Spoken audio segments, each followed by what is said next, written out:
નમસ્કાર મિત્રો, સ્વાગત છે તમારું આપણી યુટ્યુબ ચેનલ ખબર અંતર ગુજરાતમાં। તો મિત્રો સૌથી પહેલા આજના તાજા સમાચાર મેળવવા માટે વિડીયોને અંત સુધી જોતા રહેજો। આવા જ દરરોજ સમાચાર સૌથી પહેલા મેળવવા માટે આ ચેનલને સબસ્ક્રાઇબ કરવાનું ભૂલતા નહીં। તો મિત્રો આજના પ્રથમ સમાચાર વિશે વાત કરીએ તો વરસાદનો પ્રથમ રાઉન્ડ વિધિગત રીતે ગુજરાતમાં પૂર્ણ થયો છે।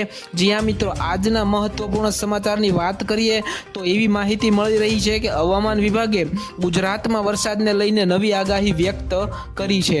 આગામી 7 દિવસ સુધી ગુજરાતમાં હળવાથી લઈને મધ્યમ વરસાદ થવાની શક્યતા છે।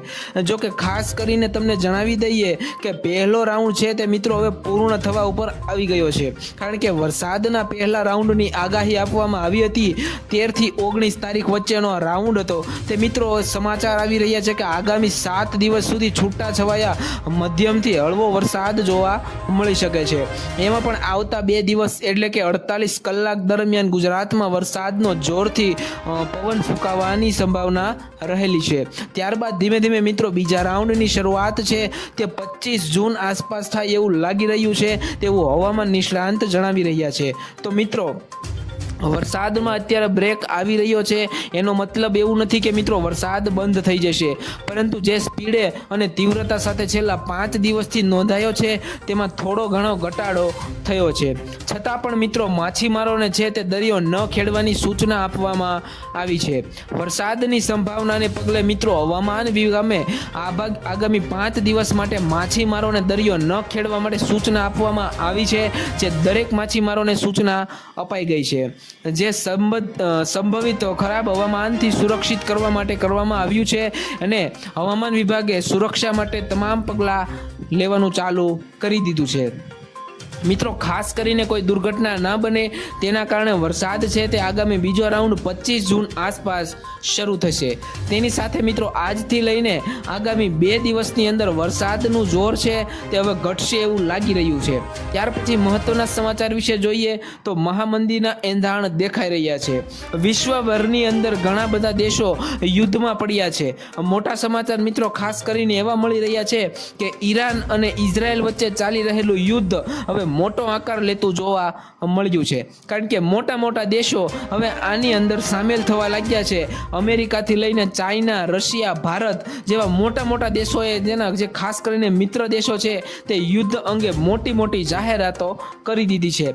તેની અસર છે એ ભારતમાં ખાસ કરીને ગુજરાતમાં કેટલીક જગ્યાએ જોવા મળશે, તેને લઈને નવા જૂનીના એંધાણ છે એ નિષ્ણાંતો દ્વારા જણાવવામાં આવી રહ્યા છે। તો ખાસ કરીને અત્યારે જે વિશ્વભરની અંદર યુદ્ધો ચાલી રહ્યા છે તેને લઈને મંદીનો માહોલ ઓલરેડી વિશ્વમાં ચાલી રહ્યો છે।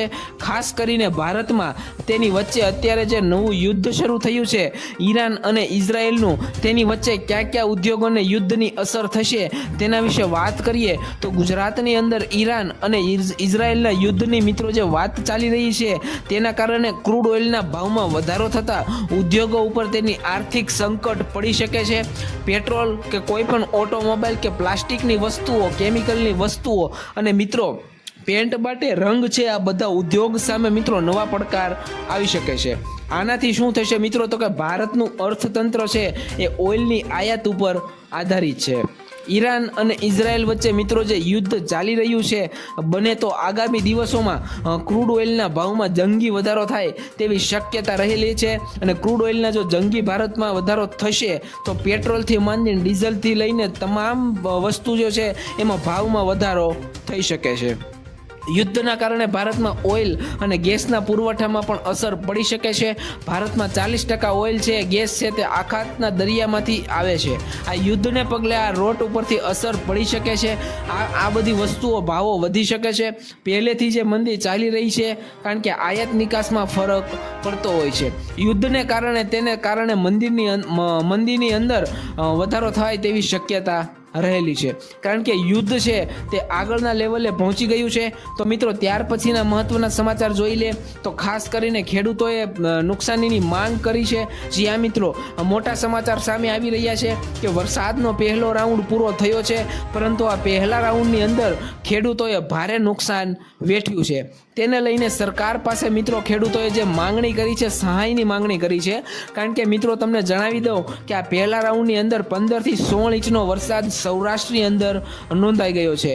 ઘણા ગામડાઓમાં પૂર જેવી સ્થિતિ પણ અત્યારે ઉત્પન્ન થઈ ગઈ છે, જેમાં જૂનાગઢથી લઈને અમરેલી જેવા વિસ્તારો, ભાવનગરમાં બોટાદ જિલ્લો, રાજકોટ જિલ્લા વિસ્તારમાં જ્યાં જ્યાં 15 ઇંચના વરસાદો ખાબકી પડ્યા છે ત્યાં ભયંકર નુકસાન થયું છે.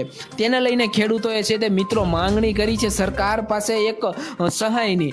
સાવરકુંડલા જિલ્લાની અંદર, સાવરકુંડલા તાલુકાની અંદર અમરેલી જિલ્લામાં ભારે નુકસાન થયું છે અને ભારે તારાજી સર્જી છે. ત્યાંથી પણ અમુક કલેક્ટર દ્વારા પત્ર લખવામાં આવ્યા છે સરકારને કે જુદા જુદા વિસ્તારમાં જ્યાં પણ નુકસાન થયું છે તેને લઈને ખેડૂતો છે એને સહાય આપવાની અથવા તો રાહત આપવાની વાત છે એ કલેક્ટર મિત્રોએ રજૂઆત કરી હતી. જો કે મિત્રો આ અંગે સરકાર વિચારણા કરશે અને જ્યારે કોઈ રાહત પેકેજ જાહેર કરશે ત્યારે તમને અમે માહિતી આપીશું. તો ત્યાર પછીના મહત્વના સમાચાર મિત્રો જોઈએ તો ટ્રાફિકની સમસ્યાથી લોકો પરેશાન થઈ ગયા છે. જ્યાં મિત્રો સુરતની અંદર અને બીજા પણ મિત્ર જિલ્લાની અંદર ખાસ કરીને શહેરોની વાત કરીએ તો વરસાદના કારણે સ્થિતિ ખૂબ જ બગડી રહી છે, જેની અસર મિત્રો ક્યાં થાય છે તો મેટ્રોની કામગીરી ઉપર જોવા મળી રહી છે. મેટ્રો છે મિત્રો કામગીરી શરૂ કરવામાં આવી છે. જુદા જુદા શહેરોની અંદર આ મેટ્રોની કામગીરી છે તે ખૂબ જ ધીમી ગતિએ હોવાના કારણે લોકો હેરાન પરેશાન થઈ ગયા છે અને ત્રાહિમામ પોકારી ગયા છે તેવા સમાચાર સામે આવી રહ્યા છે. અહેવાલો અનુસાર વાહન ચાલક મિત્રો ટ્રાફિકમાં ફસાઈ રહ્યા છે. મેટ્રોની ધીમી ગતિએ ચાલતી કામગીરી, રસ્તાઓ અને બ્રિજ એટલે કે મિત્રો જે પુલ હોય છે તેની વાહનોની લાંબી લાઈનો જોવા મળી રહી છે. કારણ કે મેટ્રોની કામગીરી ચાલી રહી હોય તો અડધો અડધ રોડ મિત્રો એમાં પાટિયા નાખીને રોકાઈ જતો હોય છે.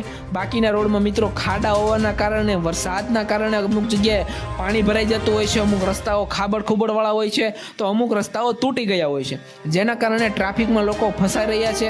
અને મિત્રો મેટ્રોનું કામ ચાલી રહ્યું છે ત્યાં આડા પતરા મૂકવામાં પણ આવતા હોય છે તો ત્યાં વાહન ચાલકો જઈ શકતા નથી. અને બીજું મિત્રો એક કારણ એ પણ છે કે આ રસ્તાઓ અને કોઈ પણ મિત્રો ખાસ કરીને કામગીરી ચાલી રહી હોય ત્યાં વીજળીનો કટ પણ મિત્રો વારંવાર થઈ રહ્યો હોય. તો મોટા મોટા શહેરોની અંદર પણ મિત્રો જે પણ દિવસમાં 2-3 વખત જે વીજળીઓ જઈ રહી છે તેને કારણે પણ લોકોમાં આક્રોશ જોવા મળી રહ્યો છે.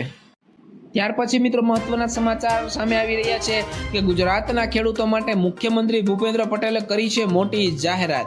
જી હા મિત્રો, રાજ્યભરમાં 3.70 લાખથી વધારે કિસાનોએ આ માટે રજીસ્ટ્રેશન કરાવ્યું હતું. તેની વિશે મિત્રો વિગતમાં તમને માહિતી આપું તો ખાસ કરીને તમને જણાવી દઈએ કે જગતના તાતને સમૃદ્ધ કરતી અનેક કૃષિ કલ્યાણ યોજનાઓની શરૂઆત જે મોદીજી દ્વારા કરવામાં આવી છે એવું મુખ્યમંત્રીએ જણાવ્યું હતું. સાથે જ મિત્રો મુખ્યમંત્રી ભૂપેન્દ્ર પટેલભાઈ એવું પણ કહ્યું છે કે વડાપ્રધાન મોદી કહે છે કે ખેડૂતોને જો પૂરતું પાણી આપવામાં આવે, પૂરતા ભાવ આપવામાં આવે અને સારી વીજળી અને ખાતર આપવામાં આવે તો ખેડૂતનો ખેડૂત અને ખાસ કરીને ભારતના ખેડૂતો બાવડાના બળે જગત આખાની ભૂખ ભાંગી શકે એમ છે. જોકે મિત્રો જોવા જઈએ તો સરકારે આ જાહેરાત તો આપી, પરંતુ ખેડૂતોની હાલત જે અત્યારે હાલ જાણવા મળી રહી છે તે અત્યારે રાજ્યની અંદર એકદમ દયનીય છે, દયા ભાવના જેવી છે. કારણ કે ખેડૂતો બીજાની ભૂખો ભાંગવાનો વાત દોષ છે, પરંતુ અત્યારે લોનમાં ફસાયેલા 50%થી વધારે ખેડૂતો જોવા મળી રહ્યા છે. ત્યાર પછીના મહત્વના સમાચાર વિશે જોઈએ તો ખાસ કરીને નવા નિયમો જાહેર કરવામાં આવ્યા છે કે લાયસન્સ, આધાર કાર્ડ અને આરસી બુક હવે એક કરવા પડી શકે એમ છે. જ્યાં મિત્રો મોટા સમાચાર સામે આવી રહ્યા છે કે union road transport secretary Umashankar જાહેરાત કરી છે કે ડ્રાઇવિંગ લાયસન્સ અને આરસી બુકમાં એડ્રેસ છે તે આધાર કાર્ડ મુજબ હોવું જરૂરી છે. ડ્રાઇવિંગ લાયસન્સ ધારકોને મિત્રો પોતાનું નામ, સરનામું તથા મોબાઈલ નંબર અને અન્ય વિગતો છે તે આધાર કાર્ડ મુજબ કરાવવાની રહેશે. એવો નિયમ લાવવા ઉપર સરકારે અત્યારે હાલ વિચારણા કરી રહી છે. અને જો મિત્રો આ નિયમો લાગુ કરવામાં આવે છે તો તમારા આધાર કાર્ડમાં જે નામ, જે એડ્રેસ અને તારીખો હશે એ કંઈ પણ માહિતી તમારા આધાર કાર્ડની અંદર હશે તો સેમ ટુ સેમ તમારે લાયસન્સ ઉપર અને આરસી બુક ઉપર પણ કરાવવી પડશે. સરકારનું મિત્રો એવું કહેવું છે ખાસ કરીને કે ચલણ બને એટલે કે ઓનલાઈન મેમો આવે છે તે લોકો ચૂકવતા નથી, અને આ વસ્તુ કરશે તો આરસી બુક અને આધાર કાર્ડમાં એક નામ થઈ જશે. એવા લોકો જે મેમો ભરતા નથી, ઈ મેમો ભરતા નથી, ચલણ ભરતા નથી તેવા લોકો વહેલી તકે ઓળખી પાડવામાં આવશે. અને ત્યાર પછીના મહત્વના સમાચાર વિશે મિત્રો વાત કરીએ તો રાજ્યમાં ચોમાસાની ભારે જમાવટ જામી છે. મિત્રો જણાવી દઈએ કે અત્યાર સુધીમાં ગુજરાતમાં આજે પહેલો રાઉન્ડ કેવો રહ્યો એના વિશે વાત કરીએ તો મિત્રો વરસાદના પહેલા રાઉન્ડની જે આગાહી કરવામાં આવી હતી 12થી લઈને 20 જૂન વચ્ચે તો હવે પૂર્ણ થયો છે. એની અંદર 20%થી વધારે વરસાદ છે તે સૌરાષ્ટ્રમાં પડી ગયો છે. એટલે કે મિત્રો આ વર્ષે જે વરસાદ પડવાનો છે તેમાંથી 20% જેટલો વરસાદ છે તે સૌરાષ્ટ્રમાં ઓલરેડી પડી ગયો છે. હવે માત્ર 80% જેટલો વરસાદ બાકી રહ્યો છે. બીજા બધા રાઉન્ડમાં અંદર પડશે. કચ્છમાં જોવા જઈએ તો 17% જેટલો વરસાદ નોંધાયો છે. ઉત્તર ગુજરાતમાં સૌથી ઓછો 8 ઇંચ અને 8% વરસાદ જ નોંધાયો છે.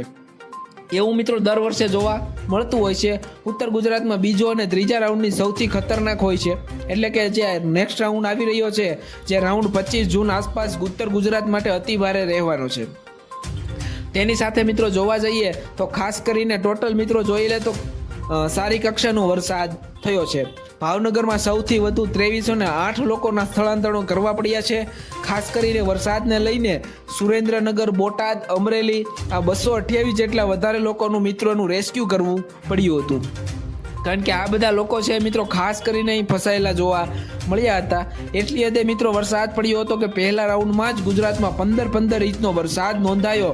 સૌરાષ્ટ્રની અંદર હવે જે આગામી રાઉન્ડ છે તેમાં મધ્ય ગુજરાત અને ઉત્તર ગુજરાતમાં સૌથી ભારે વરસાદ નોંધાય તેવી આગાહી છે એ કરવામાં આવી રહી છે. તો મિત્રો આજના વિડીયો માટે બસ આટલું જ. મળીશું નેક્સ્ટ વિડીયોમાં નવા સમાચાર સાથે. ધન્યવાદ.